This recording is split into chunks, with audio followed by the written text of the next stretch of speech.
OGs versus the new breed, and the new breed kind of got exposed in his last matchup, man. So you got a Sean Brady who's coming off of that loss to Bilal Muhammad, and if you think about the fights that he had before that, that was at that point the largest step up in competition. He had fight the Michael Chiesas, Jake Matthews, Christian Aguilera's, Nara Deves, like dudes who you're like, all right, cool, but you get to Bilal, different level, right? Kelvin Gastelum, he's fought everybody, AJ. I mean, look at the last five. Chris Curtis, Jared Cannonier, Robert Whitaker, Ian Heinich, Jack Hermanson. You fought all of the top guys. Right now, you start getting those last three. You're like, maybe not the top, but the point is, again, Sean Brady goes from a step up in competition to arguably an even higher step up in competition. Let's assess that before we jump forward. Is Kelvin Gastelum a tougher test in some respects for this matchup than a Bilal Muhammad, or was Bilal the perfect sprawl and brawl machine to get the job done? I think Bilal, especially with the camp he was in, the Nurmagomedov camp at the time, man, he just had everything going for him. It seemed like the momentum was there. I think that instance of that fight is hard to judge because Bilal looked so damn good. But at the same point to you, Derek, Kelvin Gastelum, he can have that kind of performance. He's the only one, at least that comes to my mind right now. Correct me if you can think of another one, who does not care if people are going to weight bully. In fact, he's going to go up another weight class to say, screw it. You guys want to weight bully? I'm here for it anyway. I'll beat y'all up anyway. That's one of the best parts I love about Kelvin Gastelum. You're talking OG, Derek. I want to call him Kelvin D-O-double-O-G Gastelum because this guy is a dog as well, man. And that's one thing I love about Kelvin Gastelum. In full transparency, folks, yeah, this might be on opposite sides of the coin right here, but I think Kelvin Gastelum might have a chance to win this fight. Yeah, man. I mean, you're right. And I don't know if he went up because he's like, y'all want to go weight bully? I'll beat you up too. I just think my man love a good taco. You know what I mean? Them tortas be hitting, bro. So he's like, yo, let me go up a weight class. But that's something that I wanted to point out, man. Here's the big difference. Kelvin Gastelum ain't just a 170 pounder. This is a dude who's making his welterweight debut, I guess if you want to re-debut. First fight at 170 pounds since 2016, bro. You know who he fought in his last fight at welterweight, which was a victory? A dude who you couldn't even believe. The big rig, right? Johnny Hendricks. Come on, bro. Blast from the past. Like, what? Johnny Hendricks? Yeah. All right. Yeah, that's what I'm talking about. Prehistoric Kelvin Gastelum. But that's the point right here, is this dude is so tenured, so credited, so battle-tested that I think that this is going to be a tough one for Sean Brady if he can't hold him down. Now, if he can, that's a different story. So what happens if Sean Brady is able to hold Kelvin Gastelum down? Does he finish him?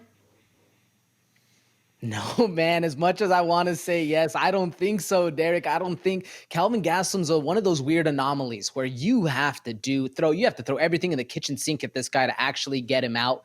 I mean, yeah, has he been finished? Honestly, at the top of my head, I have to look because Kelvin Gastelum, in my mind, this dude has an iron chin. If you take Izzy for the full distance, eat and end up with a welt on your face like he did, man, this guy, he takes a lot. What do you have? I'm glad you're able to pull it up fast.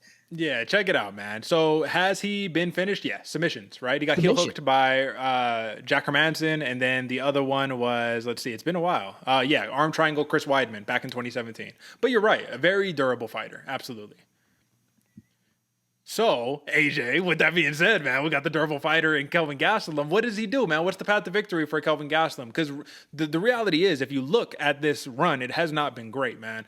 Adesanya lost. Darren Till lost. Hermanson lost. You get the win against Heinich, Whitaker, Cannonier. But all decisions except, that heel hook right there. Robert Whitaker is really the only guy out of all of these guys, AJ, that was taking a takedown-heavy approach. You know what I mean? So if Sean Brady's only answer is I have to take him down, that's where I say Kelvin Gastelum smash spot. Plus 110 on these odds when we're looking at it currently, plus 100. It's getting closer to even money right here. Are you regretting the Sean Brady pick, AJ?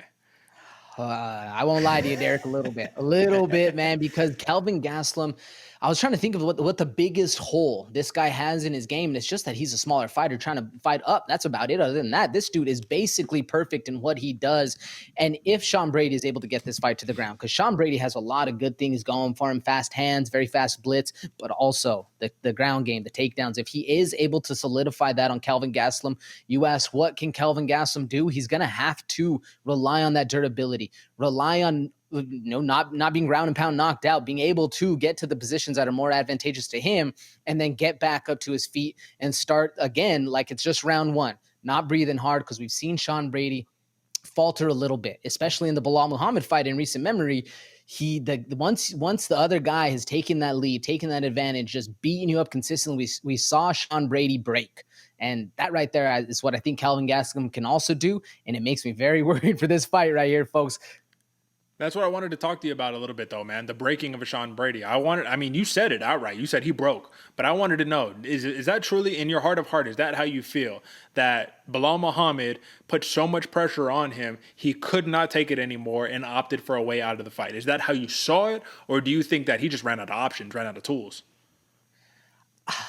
Well, the way you phrase it, Derek, because saw no way out. I don't think Sean Brady was looking for a way out. I just think Bilal Muhammad was putting so much pressure on him. He had nothing else to do besides just cover up. So yeah, that especially when I rewatched the fight yesterday, man, that's exactly what I saw. Bilal Muhammad came out with a ferocity and a tenaciousness that just really put the heat on. And that's why I give a lot of credit to Coach Khabib because of that grit that he had. And Kelvin Gastelum, if there's any other fighter to have that grit, it is Gastelum.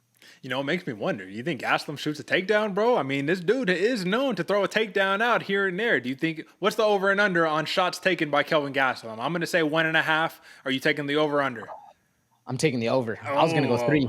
Oh, sheesh. All right. Well, I'll tell you this much. Sean Brady averages just about 3 takedowns per fight. So Gastelum better be ready with that 62% takedown defense. I do like Gastelum here, though, man. And I don't think that he's going to be able to finish Sean Brady, but I think he wins a decision where everybody says, what? Kelvin who? Kelvin Gastelum? That guy?